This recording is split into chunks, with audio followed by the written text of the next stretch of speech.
మన ప్రభుత్వం ఉన్నప్పుడు ఏం చేసింది అనేది కూడా మీకు అందరికీ చెప్తాను. ఎందుకంటే అందరు చెప్పినట్టే మనం ఊరికే డబ్బులు పంచలేదు జనాలకి. అది వాళ్ళ ఉన్నత చదువు కోసం మన డబ్బులు ఖర్చు పెట్టడం జరిగింది. దగ్గర 8,400 కోట్ల రూపాయలతో 17 మెడికల్ కాలేజీలు స్థాపించే కార్యక్రమం చేశాం. 10,032 విలేజ్ క్లినిక్లు చేశాం. దాంట్లో 105 రకాల మందులు ఇప్పించే కార్యక్రమం చేశాం. మీ ఊర్లలో ఉన్నాయా లేదా విలేజ్ క్లినిక్లు? ఆడిద్దరు నర్సులు ఒక డాక్టర్ వచ్చానారా లేదా? పిహెచ్సీలని రెడీ చేశామా లేదా? ఒక్కొక్క పిహెచ్సీలు అప్పుడు ఎట్లుండేది, ఇప్పుడు ఎలా ఉండేది? మన ప్రభుత్వంలోనే చేసిండే. అదే విధంగా ఈడే చూసాం, జోగన్గుంటలో ఒక పిహెచ్సి చూసాం, ఎర్రగుంటలో ఒక పిహెచ్సి చూసాం, అదేవిధంగా రేగట్లో ఒక హాస్పిటల్ చూసాం. ఒక 30,000 జనాభాకు, అంటే మన ధర్మవరం మున్సిపాలిటీ ఏర్పడినప్పటి నుంచి 3 ఉంటే కేవలం 3 సంవత్సరాల్లో ఇంకొక 3 అర్బన్ హెల్త్ సెంటర్ తీసుకొచ్చామా లేదా అని చెప్పి చూడండి. 399 కోట్లతో 528 అర్బన్ హెల్త్ సెంటర్స్ తీసుకొని రావడం జరిగింది. అదేవిధంగా 672 కోట్లతో 1125 పిహెచ్సీలు చేయడం జరిగింది. 168 సిహెచ్సీలు ఏరియా ఆసుపత్రులకు 1300 కోట్ల రూపాయలతో చెప్పండి. నేను కట్టించా ఇక్కడ 15 కోట్లతోనో 20 కోట్లతోనో ఒక హాస్పిటల్ కట్టించాను.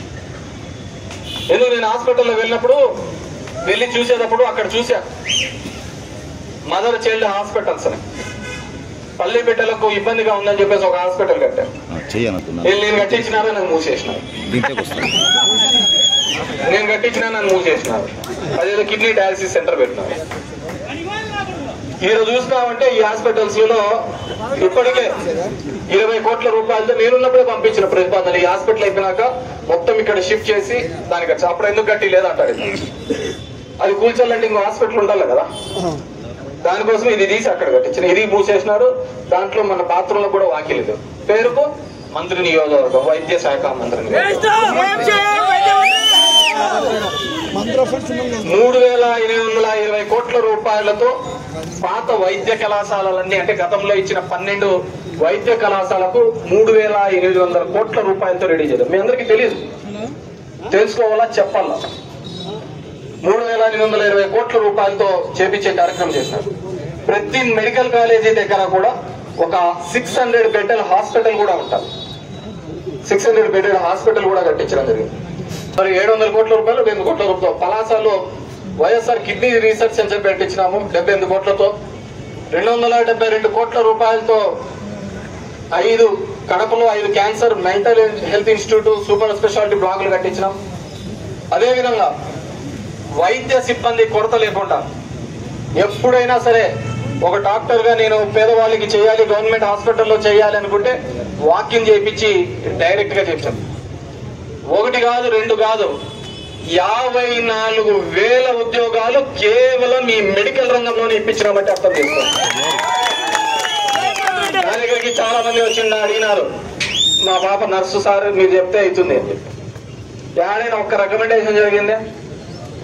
ఇప్పుడు ఉద్యోగం చేస్తున్న నర్సులు అడగండి, వాళ్ళకు మార్కులు వచ్చి వాళ్ళు కన్నా క్వాలిఫై అయ్యే రిజర్వేషన్ ఉంటే చాలు వచ్చేస్తానే. ఒక్క రికమెండేషన్ లేకుండా 54,000 ఉద్యోగాలు ఇప్పించిన ఘనత ఏదైనా ఉందంటే అది ఒక్క వైఎస్ఆర్ కాంగ్రెస్ పార్టీ ఇవన్నీ. ఆరోగ్యశ్రీ కింద 25 లక్షలతో వైద్యం చేయించినాం. పేషెంట్ సర్జరీ అయిపోయిన తర్వాత ఇంటికి పనికి పోలేడని చెప్పేసి అతను కూడా ఆరోగ్య ఆసరా అని చెప్పేసి తన అకౌంట్ లో 5,000 10,000 ఇప్పించేసిన. అవునా లేదా? చెయ్యి ఉంటుంది, అతనికి 2 నెలలు 3 నెలలు రెస్ట్ ఉండాలా, పనికి పోలేదంటే ఆ రెస్ట్ ఉన్న కాలంలో కూడా డబ్బులు ఇచ్చినామయ్యా. ఆ రెస్ట్ ఉన్న కాలంలో కూడా డబ్బులు ఇప్పించే కార్యక్రమం చేసినాం.